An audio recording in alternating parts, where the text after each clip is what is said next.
আমাদের মানুষের জীবনে কত কিছুরই না শখ থাকে, আবার কখনো কখনো কিছু আক্ষেপও থাকে। তেমনই একটা শখ আর আক্ষেপের গল্প শোনাতে এসেছি। আসসালামু আলাইকুম সবাই, আমার আরো একটি নতুন ব্লগে আপনাদের সবাইকে ওয়েলকাম করছি।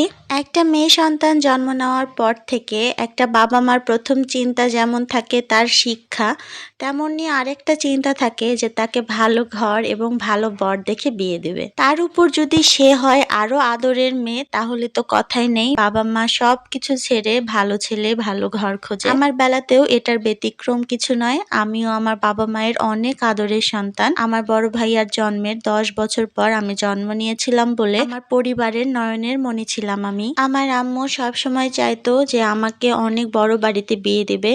আর আমি যেহেতু একদমই কোনো কাজ করতে পারতাম না, আলসে ছিলাম, তাই আরো বেশি চিন্তা করতো যাতে বরটাও অনেক বেশি ভালো হয়, যাতে আমাকে সবকিছু দিয়ে আদরে রাখে। শুধু আম্মুর কথা কেন বলছি, আমার নানুমণিও চাইতো আমার বিশাল বাড়িতে বিয়ে হোক। বিশেষ করে কেন জানি না সে বারবার বলতো আমার রান্নির 3 তলাতে বিয়ে হবে। 3 তলার রান্নাঘরে যখন সে রান্না করবে আর জানালা দিয়ে দেখবে যে আমি ওর বাড়িতে এসেছি, আমার নাতনি কতই না খুশি হবে। কিন্তু সেই আমি সবার এত আশায় যখন গুড়ে বালি দিয়ে এমন একটা ছেলেকে বিয়ে করি যার ঘর ছিল মাটির আর ছিল না কোনো চাকরি কোনো রোজগার। আমার মা তখন যে কতটা কষ্ট পেয়েছিল, আমাকে জড়িয়ে ধরে অনেক কেঁদেছিল। আমি বারবার সবাইকে বোঝানোর চেষ্টা করছিলাম যে আমি ঘর দিয়ে কি করব।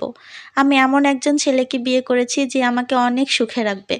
সে কখনো আমাকে কোনো কিছুর কষ্ট পেতে দিবে না। হয়তো আজ রোজগার নাই, কিন্তু একটা সময় সে আমাকে রানী করে রাখবে। আম্মু যখন প্রথমবার আমার বাড়িতে এলো, তখন বাড়ি ঘর দেখে তার যে কি মন খারাপ, অথচ সেই বাড়িতেই আজ দালান কোঠা উঠে গিয়েছে। আজ আমাদের 3 তলার ছাদ ঢালাই। হয়তো 3 তলার ছাদ ঢালাই হচ্ছে বলে আজকে আমি আমার আম্মুকে বেশি মিস করছি। প্রত্যেকটা মুহূর্তে তার কথা আমার অনেক বেশি মনে পড়ছিল। আমাদের সেই পুরনো মাটির ঘর ভেঙে যখন এই বাড়ির ভিত্তি দেওয়া হয়, তখন আমার আম্মু হাসপাতালে ভর্তি ছিল।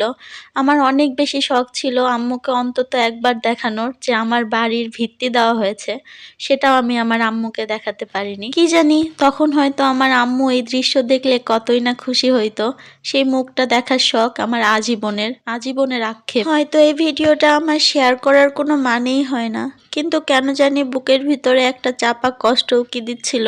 যতবার আমি এই ছাদ দেখছিলাম, ততবারই আম্মুর কথা অনেক বেশি করে মনে পড়ছিল। বেঁচে থাকতে তাকে আমি কখনো কোনো সুখই দিতে পারি নাই, এটাই আমার সবচেয়ে বড় আক্ষেপ জীবনের।